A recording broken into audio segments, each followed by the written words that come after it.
I want to bring on my guests. We are joined with Margaret Kimberley.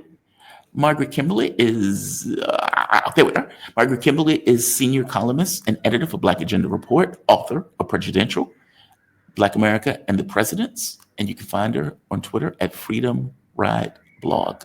Margaret, welcome back to America. How you doing? You doing all right? I'm jet lagged. I just came back from China and I looked very blurry. So I'm concerned about that. But anyway, I'm doing okay. I got back from China Monday night. Yeah.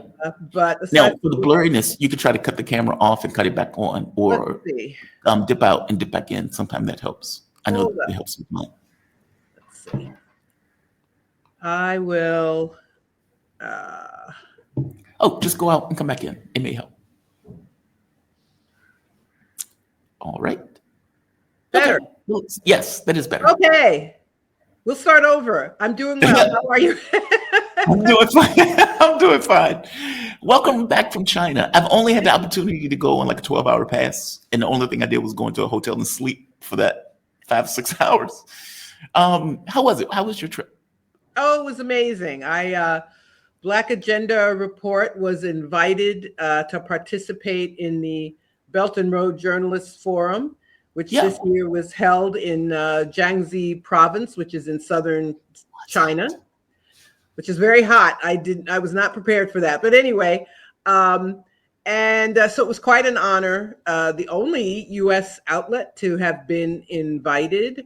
It's an opportunity mostly for journalists from nations that participate in the Belt and Road Initiative, trade initiative with China. But we were very pleased that Black Agenda Report was invited to join. It's a testament to our work. Met and participated with journalists from every continent. Touring, of course. Jiangxi is very historic. You know, the porcelain that we call China, lest we forget, Jiangxi province is the home of that production of those ceramics and that porcelain. It's a 1,000-year history of production, and we're going back to the first Silk Road of ancient days, and it still is a leading producer of ceramics. The Long March, Mao's Long March in 1934, 1935 started in Jiangxi province. The People's Liberation Army started in Jiangxi province. So this is an area of great historic significance in the history of the People's Republic of China, and had this amazing opportunity to be in dialogue with other journalists. So it was great. That's so cool. I'm so jealous. But you guys do fantastic work. So if anybody from the States get the invite, you guys deserve it. Yeah, you absolutely deserve it. This is the video that you sent me that you wanted to play. I'm going to play this from the beginning. So this mania, this obsession with the U.S. trying to diminish China's economic prowess, we see once again how it will always fail. We first heard about DeepSeek in the United States earlier this year. Many other people had never heard of this company, which a new AI platform, comparable quality to ChatGPT, but a lot less expensive, open source, all of these things that we were told couldn't happen. And it all happened in part because of the US trying to restrict technology to China. People will innovate and get around it and produce something better. Yeah, you're absolutely right.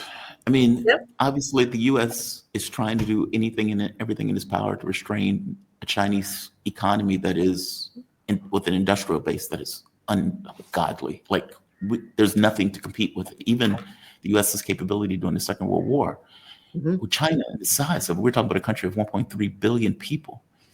And you're right. Please dig into that for me. I mean, well, a couple of things. It's, I think it's important. We're always hearing about how China stole technology or did something nefarious to gain this, become this manufacturing colossus. But the U.S. played a role.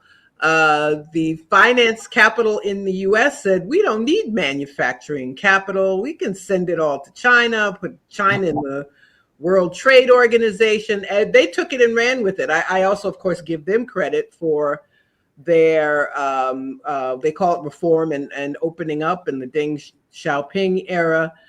But so the U.S. played a role in giving China this, helping China along to gain this kind of prowess. But of course, we now know if you're the manufacturing leader, you'll be the economic leader.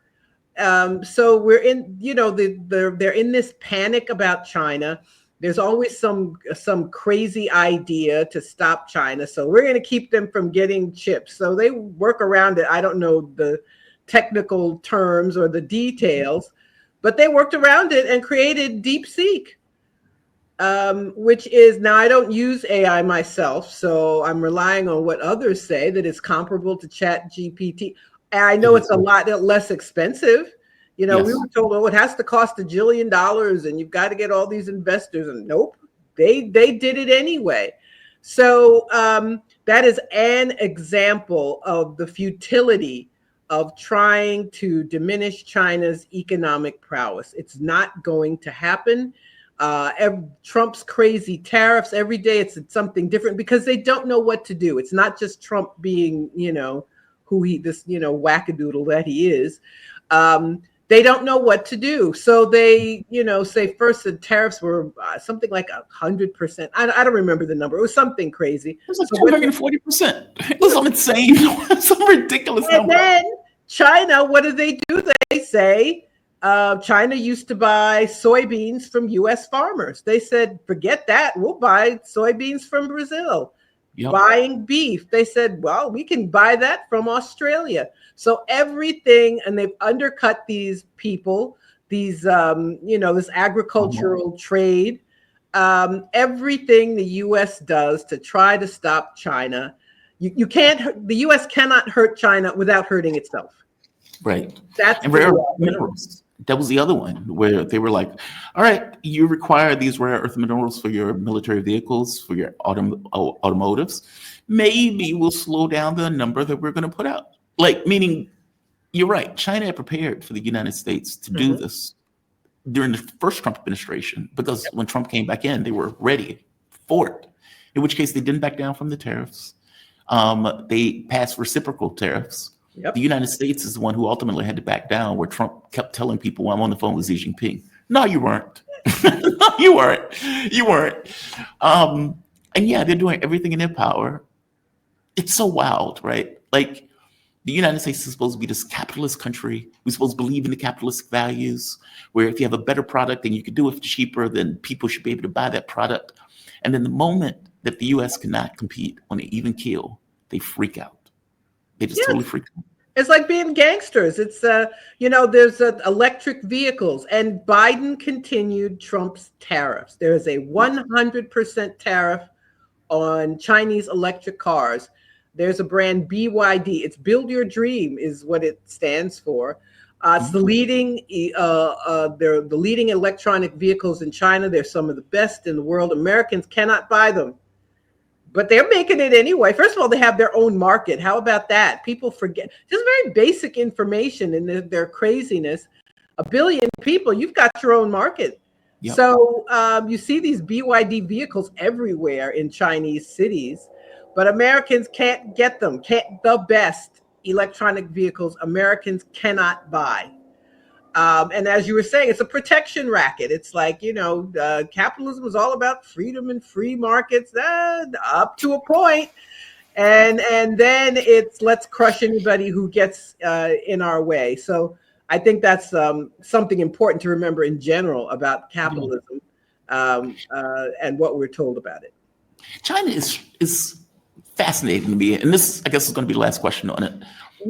They have come up with this model of riding the capitalistic bull without being taken over by the bull. So one of the arguments that China will make is like, dude, it was a win-win. We were able to get the money that we were able to build, and we used it to build infrastructure, bridges. They're about to build the largest electric dam, these massive Earth projects that they've been doing, putting stuff into space, putting a base on the moon. That's what we decided to use our money for, high-speed rail, etc. You decided to allow your oligarchs to build new houses for themselves, to get a third car, to get, it's like basically, in one sense, it's like, this is what we can do with money in order to build a society. You decided to just give it to your oligarchs to play around with without it necessarily going to the state. How did you see it when you were there? I mean, give us a sense of what it looked like being there. It's a socialist country. So it's the state that tells the corporations what to do. It's not like here where the corporations run the government. Yeah. And speaking of AI and the big, beautiful bill, there's a prohibition on regulation of AI. 10 years. States and cities want to regulate, and they can't. So that is emblematic of how the U.S. works, where the private sector controls our lives. We live under billionaire rule. We live under corporate rule. In China, it's the the Communist Party of China, CPC, that is the state which decides what's going to happen. So they will let people make money. They have a private sector, but the private sector does not rule. It is the state through the people through the state who determine what's going to happen in the country. And that is a kind of, we're always, do you remember when Biden was president and they're always like, Xi Jinping a dictator, is China a dictatorship? And they were, obsessing about, trying to find some inscribed China. Mm-hmm. Don't we live in we have a dictatorship of capital. We live in the dictatorship of money. So but insisting that we have this democracy, which, we don't really have. So that is a kind of democracy when the government takes the people's needs into account. And it's not just letting people make money for the sake of making money. It's how does this impact the people? Does this benefit the people? Does this hurt the people? So you have this great infrastructure. One of the things I was able to do was take a trip on their high-speed rail. It's an amazing system. The train station and not just I suppose a medium-sized city was amazing. It was beautiful. All this new architecture, new infrastructure. Of course, if you're not trying to be the leader in defense spending, then you can spend money on things that benefit the people.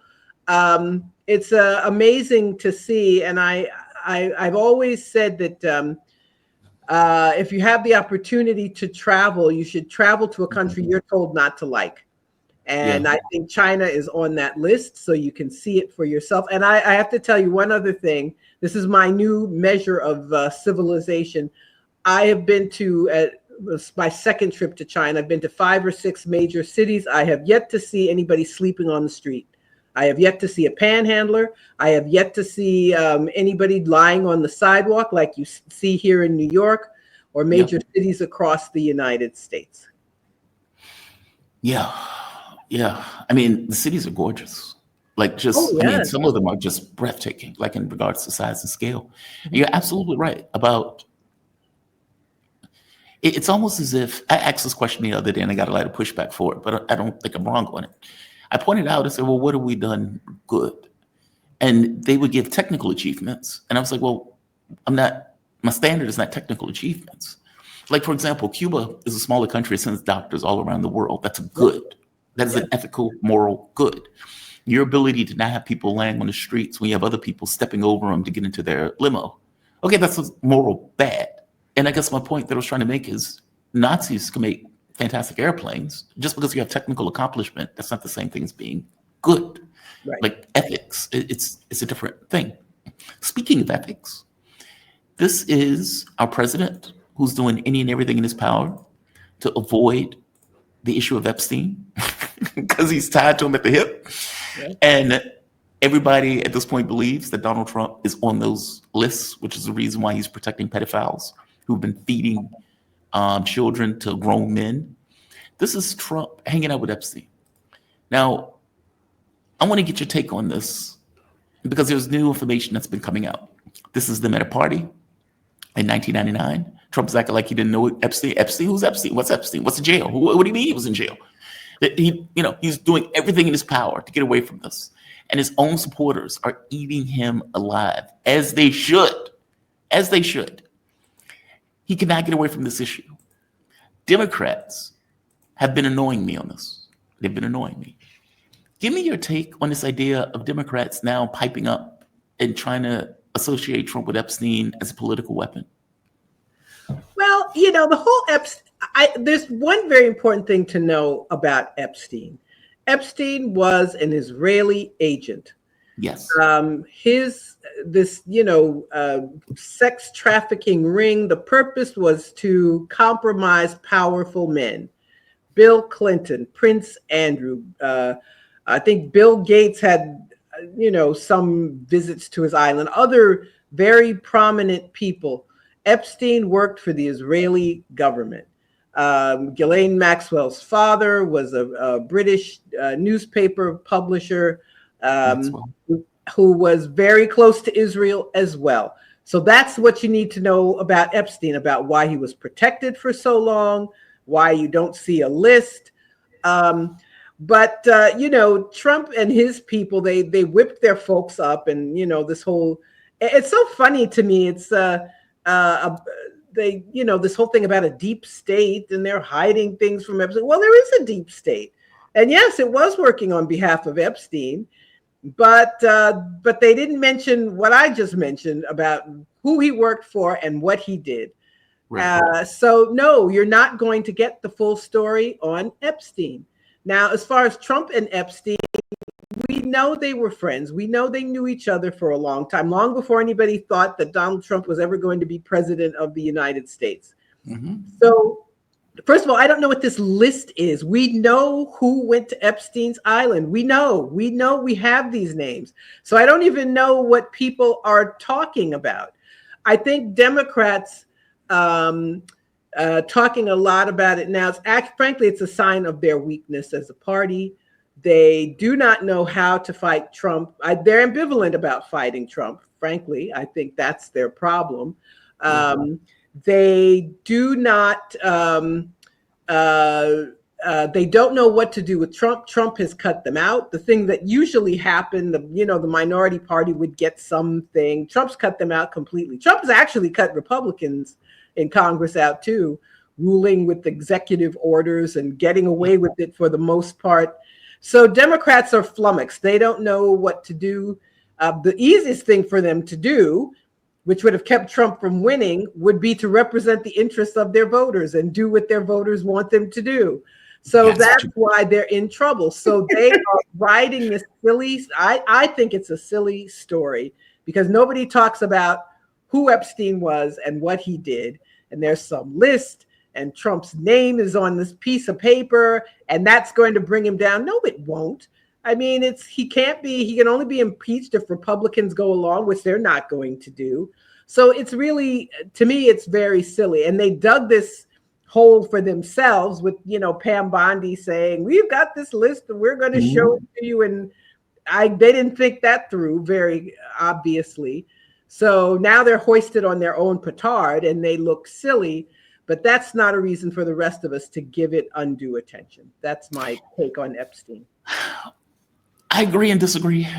Okay. So the model of Epstein that is being put out is that you have this guy who was having sex with children and was feeding those children to men, powerful men, who had the ability for all different things, whether it was finance, whether it was politics, whatever those sections were.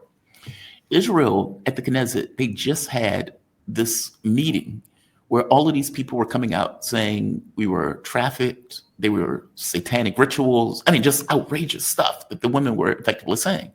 You have lawyers who say that, look, I have all of these victims of Epstein that the political space and the legal space did not want to talk to, whether it was under Joe Biden, whether it was under Trump's first term, or whether it's now. And so if we accept that Epstein was intelligence for Israelis, is there influence on our political space that we are just blindly unaware of? And is it part of the reason that many of these politicians have acted in the way that they've acted that leverage is there. Meaning, if the Epstein thing is indeed an intelligence operation, then it's an intelligence operation for leverage over various people in financial politics. We should know what that is. So I agree with you about, obviously Democrats are trying to use this when they could have put this list out for Joe Biden if they cared all that much about it. But if indeed he is what they say he is, that is a problem. We should know the Johns. And I agree with you. Yeah, I that's a good point. That's a valid point, but it speaks to the larger issue of Zionist influence in the United States and the entire West, the collective West. This intelligence operation. Obviously, they pulled the plug on that part of it, but if we're going to talk about it, we have to talk about this capture of these interests on our political lives in this country. That people can. So, for example. Zionist groups can tell the Trump administration, we want you to get these people. So they arrest Mahmoud Khalil and other people because Zionists don't like them. Right. And that's it. That's all it is. These people, to some degree or other, spoke up for Palestine and they weren't citizens, so they were easy targets. And so we have this system where one group of private citizens can tell the government to go get this person because I don't like them. So we have to talk about all of that. We have to talk about AIPAC. We have to talk about here in New York City, where I live, there's a mayoral primary, a Democratic primary recently. Yeah. Yes, and a general election coming up in November. And Israel came up more than any other issue. All the things that you're supposed to be concerned about in the mayor's race that was just ignored. It's like, well, are you gonna visit Israel? And they all said, well, yes, I will visit Israel. Right. I mean, so, I talk about all of that, not to just get hung up in the weeds on Epstein, but talk about all of that and what it means. I agree with you. I agree. And they're not going to talk about that. Meaning, I think part of the reason that they're not bringing this up is because you have to deal with the Mossad issue. And they don't want to deal with the Mossad issue. And just for our humor, Donald Trump apparently called in CNN. And this apparently took place. This is funny to me. To Marla Maples. And this is the proof. Again, this has never been published before. So this is a new image. You haven't seen it out there on X or anything like that. This is the proof that Epstein attended Trump's wedding at the Plaza Hotel in New York. And now Trump flipped out about this. And if I'm not in the photo, from lifestyles of the rich and famous, and Epstein is behind them at the wedding, almost seeming to. Okay. I thought Trump called into this, but fair enough. He didn't have to. He's been freaking out. He has been freaking out, and he's been playing this very poorly. I agree with you that the issue for this, well, I guess there are a few issues, but the issues for this more than anything else is A, the linkages to Israel. B, that they're not talking about the linkages to Israel. C, the powerful men who were, for lack of a better way to put it, having sex with children. And C, that the president seems to be doing everything in his power to throw his body to protect these powerful men who are having sex with kids. One thing broke today that I don't know if you had the opportunity to see. So after all the pressure that's been applied to Donald Trump, Ghislaine Maxwell has come back into the public spotlight. And people are effectively saying, well, wait a minute, Ghislaine Maxwell exists. If he was having sex with kids and she was a person feeding them to the kids or finding them, why don't you talk to her? So Pam Bondi is apparently sending the Justice Department to have a conversation with Ghislaine Maxwell to see if she would expose people who are associated with Epstein. Right here. This is supposedly taking place sooner rather than later because Donald Trump is trying to get the stink off of him. Deputy Attorney General to meet Epstein accomplished Ghislaine Maxwell. And as I pointed out, the victims or lawyers representing those victims have been effectively saying, hey, we're here. You can talk to us. If you want to know who raped us, we will tell you if you're willing to talk to us. And up to this point, nobody has been willing to. The issue with this is that Ghislaine Maxwell, if a pardon is being waved in her face, obviously she is not going to say Donald Trump, if Donald Trump is the one who's going to give her the pardon. So I don't even know if this is going to work. And one last thing before I get your take. Roy Black, the lawyer that was representing Epstein, has just shown up dead. I don't know if you've seen that. I didn't. Like, you can't make this up, right? Give me your thought. Give me your thoughts on this. This is gonna be the last thing on Epstein. Well, the dead lawyer, I was like, oh my God, and I don't know this man, maybe he had a bad heart for years and he just finally gave up. I have no idea. I know nothing about him. So it's just right whisked for the mill. Former Jeffrey Epstein lawyer Roy Black reported dead inside his home. The attorney represented Epstein and was instrumental in defending him in court. It doesn't matter if he died by natural causes. Nobody's going to believe it. It's going to be part of Epstein lore that this guy was rubbed out by the deep state or Right. something. It doesn't really, I wish he'd stayed alive a little bit longer, actually.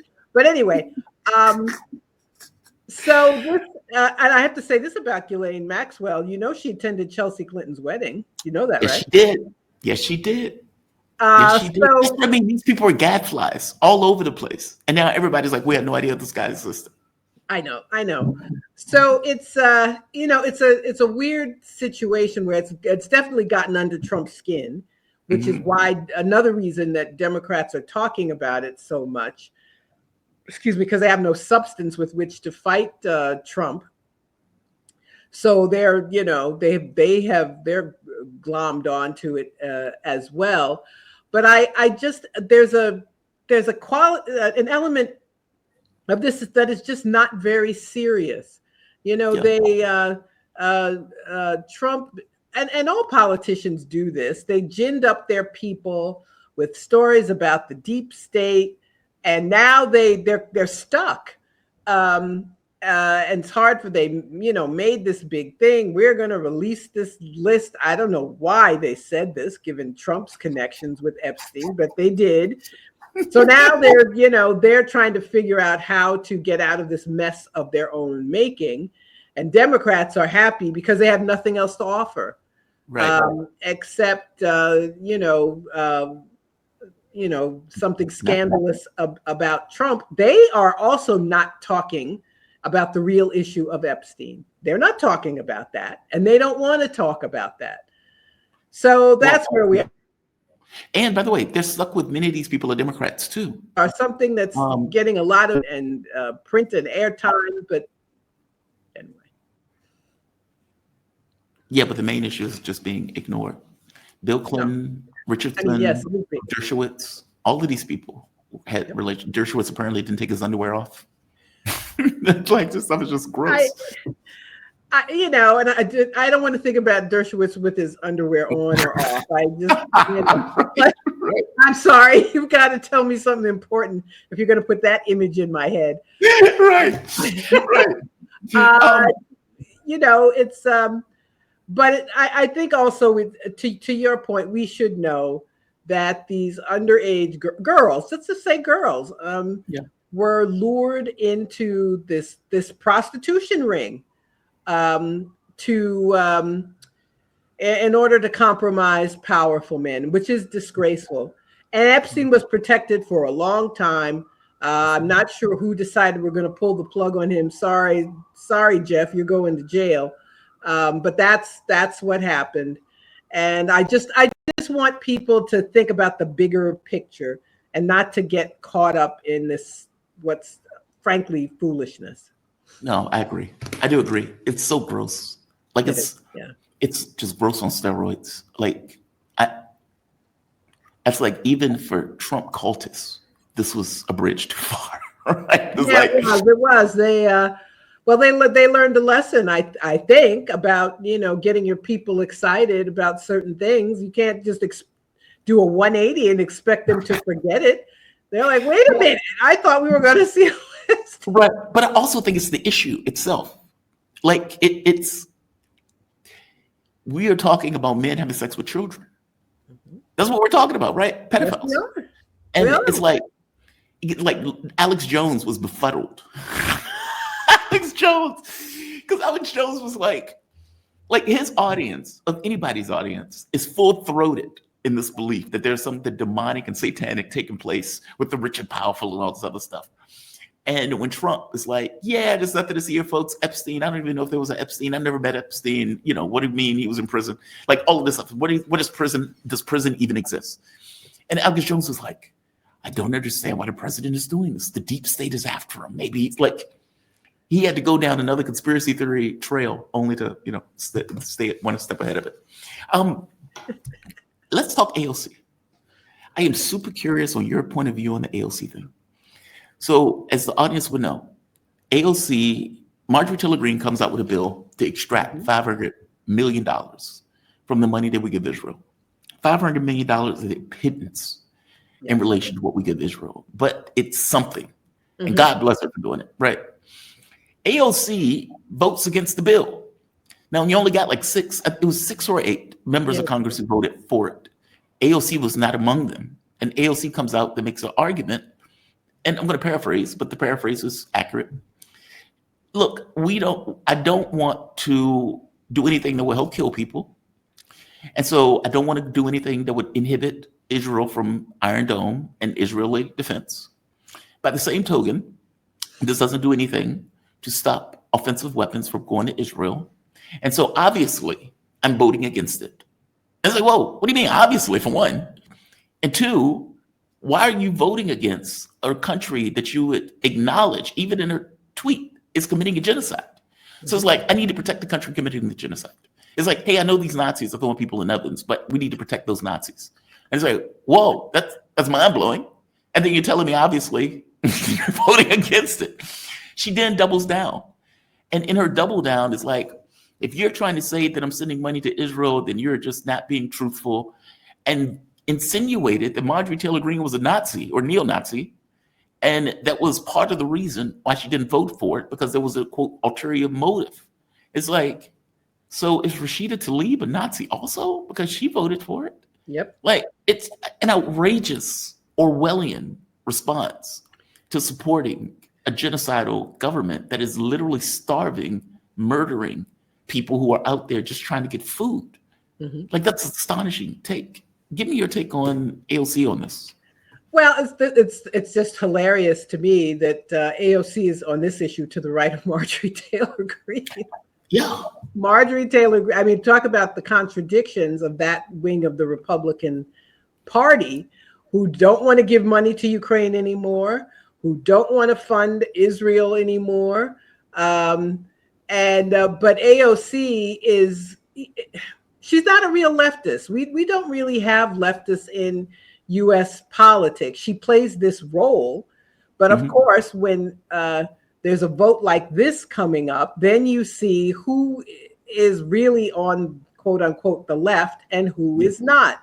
She's an establishment person, and she's been given this role where she will give cover to Biden, and she would endorse him and say he's what did she say? He's exceeded expectations. He's fighting for effectively fighting for a ceasefire. He's tirelessly. That's all he's doing. That's like every waking moment. He and Kamala Harris were tirelessly, doing nothing of the sort. But so she is another one who's dug this hole for herself, because the Democratic Party is not going to countenance anybody. As you just pointed out, I think it was only 6 people who dared to vote for it, a tiny number of members of Congress, but she was not among them. And I'm not surprised. I'm not surprised at all. There's talk, I don't know if it'll happen, talk of her challenging Senator Schumer in a primary a couple years from now. So she's not going to be in favor of anything that is seen as in any way not supportive of Israel. And and the whole issue of Israel and the genocide is, I mean, it's just existential. I believe it's a defining issue for our time. It has become that. that, and we have to say it's Biden who started this. And Trump has continued what Biden began. Israel is starving the people of Gaza. People are starving to get death. Their goal is to pressure Jordan and Egypt to take people, which they don't want to do. They should not do. Jordan and Egypt, of course, are both client states of the U.S. Yes. But taking anybody from Gaza creates problems for them, because if they take in refugees from Gaza, it exposes them. It exposes them as being client states, as being cozy with Israel, in effect. So they have resisted so far. But Netanyahu has said, and Trump is going along, we're going to starve people. We're going to make them so miserable that they're going to want to leave, that Jordan and Egypt are going to have to take people in. And that is their cynical, it's just so evil to me that you don't allow food. And I have to say this for the media. You know, some of them act like, well, people are hungry in Gaza, and they don't tell you it's because Israel will not allow food to come in. That's why people are hungry. It is Israeli policy. It is U.S. policy to starve people, to say baby formula can't come in, to watch children shrink down to nothing. This is because of U.S. policy. It is the official policy of this country to starve these people, to bomb them mercilessly, to chase people into tent camps and then bomb the tent camps, to allow Israel to target, to assassinate journalists, to assassinate doctors, to bomb hospitals. This is all U.S. policy. But politically, if you oppose that, if you have ambitions like AOC has, now you're in an untenable position. So then you have to play these games with semantics where I don't want people to die, but I want to protect Israel. Even though I've said it's a genocide, I still want to protect them. And it's nonsensical. But it's, again, this the fact that we have a political system that created this situation. Yes. First of all, I mean, the U.S., I don't know, the U.S. is equally culpable as Israel. They work together like this. But if you're on allegedly the left, you're not supposed to speak against this or say that Israel has to have this iron dome, which we found out was, not so iron when Iran was attacking Israel, which was fine with me. I don't care if Israel isn't defended. Israel deserves everything it gets. And its people are, for the most part, in support of all their actions.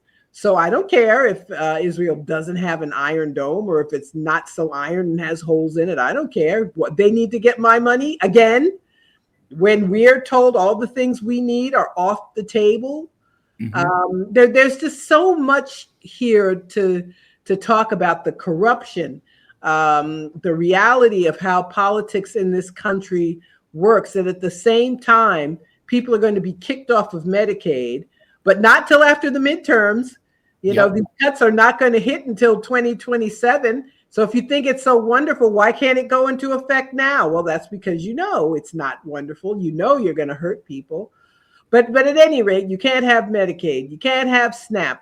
You can't have school lunch. All these things that human beings need, we're told no. But when it comes to Israel being able to bomb and to kill, the answer is always yes.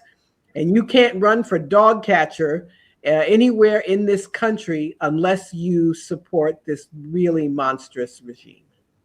You're absolutely right. Everything that you just said, absolutely correct. I mean, the video that I just showed was a guy fishing and was hit with a sniper.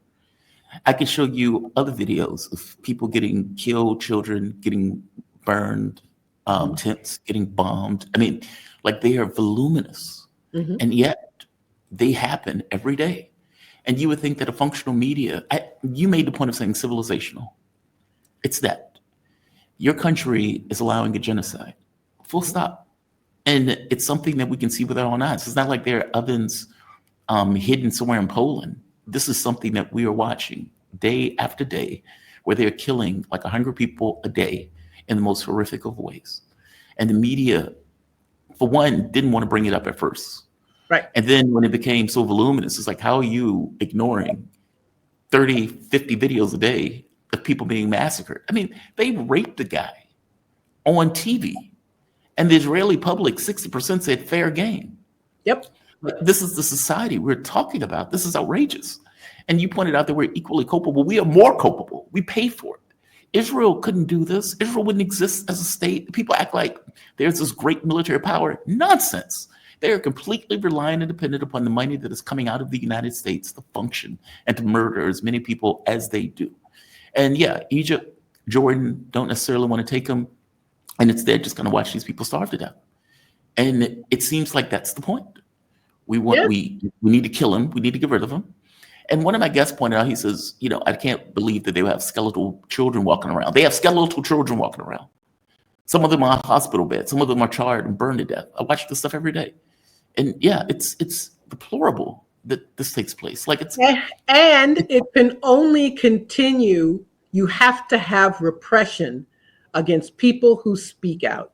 Yes. So that is why you have tenured professors losing their jobs, people being harassed, people being doxxed, members of the press in the UK, in Canada, all over the Western, supposedly democratic world, repression against journalists who expose this evil doing. You cannot have this going on without having repression. So you're going to be kicked out of school, or your school is going to be deprived of money unless you repress the protest. It goes hand in hand. So we have these threats to our rights, the democratic rights, our rights of free speech, have to be squashed. Have to be. Because as you just said, you can't hide it. It's not hidden. We've been watching this for nearly 2 years. And that means people are going to want to speak out. But of course, you have to have a system that keeps people, or tries to keep people, from speaking out. So in the UK, they have the Palestine Action. It's been labeled a terrorist organization. And you can't, if you support them, then you are it's a proscribed organization. So if you write anything against Israel, well, then you're supporting a proscribed organization, allegedly. They don't have to prove it. Look what they've done to Richard Medhurst, arresting him last year, extending his case because they don't have one. Ali Abunimah arrested in, I believe it was Switzerland. In Canada, Eve Engler arrested. And these Zionists make sure that they shut people up, that people know they're going to suffer if they speak out. So this, as long as this goes on, the repression against the rest of us is going to continue. It has to continue, because the only way to get away with this is to shut people up, make sure that if you run for office, you're not going to say anything. If you want to write, you're not going to say anything. If you want to go to school, you're not going to say anything. So it impacts us as well. Even if I don't know how you couldn't care, but even if you don't care, you know that we are all being made complicit. But I have to tell you, it has shocked me. Like, as I've told people, it puts you in touch with reality in a way that, maybe have fanciful ideas of the world. And on that front, I guess it's positive in regards to what can take place. We've decided as a world that there are disposable people who don't matter. Yep. And we can watch those disposable people starve and die, or get raped, or get thrown into a cage, or they're starving the doctor because they didn't like the fact that he was holding up the hospital because he was trying to give medical care. We've decided that, and that's a question of humanity, meaning that's a test. I would argue on whether humanity should exist or not. It's astonishing to see the scope and scale and to know that, what, 7 billion, 8 billion people on the planet are watching it, and yet it continues. Yes, and it's well, because Palestinians have been dehumanized. First of all, they're not considered white. They're not European. So that automatically makes it easier. They are considered lesser than, not quite human. And that racism gives license to treat them any way that the power structure decides. But the veil has broken, and it's harder and harder for them to defend it. And that's why the repression continues, actually is being ramped up, because people are not being, not silencing themselves anymore. That's why you have to label people anti-Semites, or you've got to dock somebody, make sure they get fired from their job, because as this goes on, the number of people who cannot stay silent is just going to increase. The number of people who say, I can't tiptoe around this anymore. So we're going to have repression here. No, we're not being starved to death, but they're doing everything they can to prevent people, to make life uncomfortable, to punish people who speak up. So we are, in a different kind of way, we are suffering from this as well. But it does show you how most people react in the face of power, in the face of intimidation, that you can just say, well, I feel bad for him, but I can't lose my job. I'm not going to say anything. And so it goes on, and it tells you the weakness. It exposes the undemocratic nature of so-called democracies. It exposes the lack of a strong left movement. It exposes the fact that we have a lot less influence on the state than we want to admit. And this is the end result. These atrocities, war crimes, genocide. And I want to say something else. We can't let these people who were silent, who suddenly decide to speak up. So the New York Times has been covering for Israel all this time. But then last week, they print something from an Israeli professor. I know genocide when I see it. I didn't need this guy to tell me it's a genocide. I knew that 2 years ago. So nobody needs to pat him on the back or the New York Times on the back and say, they've said it's a genocide. I was saying that. I didn't need any of them to tell me that this was a genocide. So we can't let them get away with this, these Johnny-come-latelys who now want to come out and say what the rest of us have been saying since 2023. Piers Morgan, perfect example. Piers Morgan, it's like you defend the genocide for a year and a half, and then it's like, hey, maybe they're going a little too far. You think? And shout out to people who lost their jobs over this stuff. Breonna Joy Gray, she got fired from, I think it's The Hill. There were Mehdi Hassan, if I'm not mistaken, got fired from his position. I'm telling you, from somebody who was working in the media organization when all of this started, there was immense pressure to toe a line. And I will tell you, I remember one day after I pointed out that the rape stuff was fake, pointed out that we had a guest that was doing it, the boss lost it, and effectively said, I will fire anybody else who effectively reports honest news on this issue, because the pressure that was coming down on the media in order to basically not call a spade a spade. Yeah, I one day I came in the office, I emptied all of my stuff in the trash can, and I assumed that at some point I was going to get fired. Like, it was that bad in regards to the pressure that was being applied to media organizations and not to the line. It was obviously a genocide. They just didn't want to call it that. Margaret, thank you for this. Always appreciate you joining me.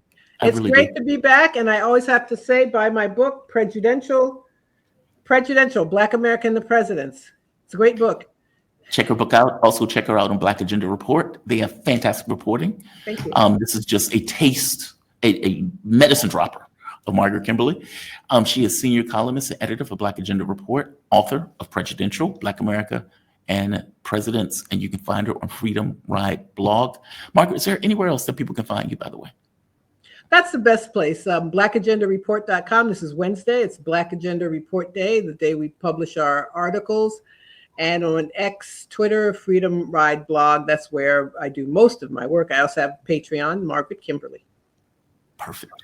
You have a fantastic day. And by the way, you're here on a special day. This is 200th episode. So I'm glad to be able to have you on this episode. Really? Yes. 200 shows. I love it. I love being able to celebrate with you. Thank you so much. You have a good one. Be safe.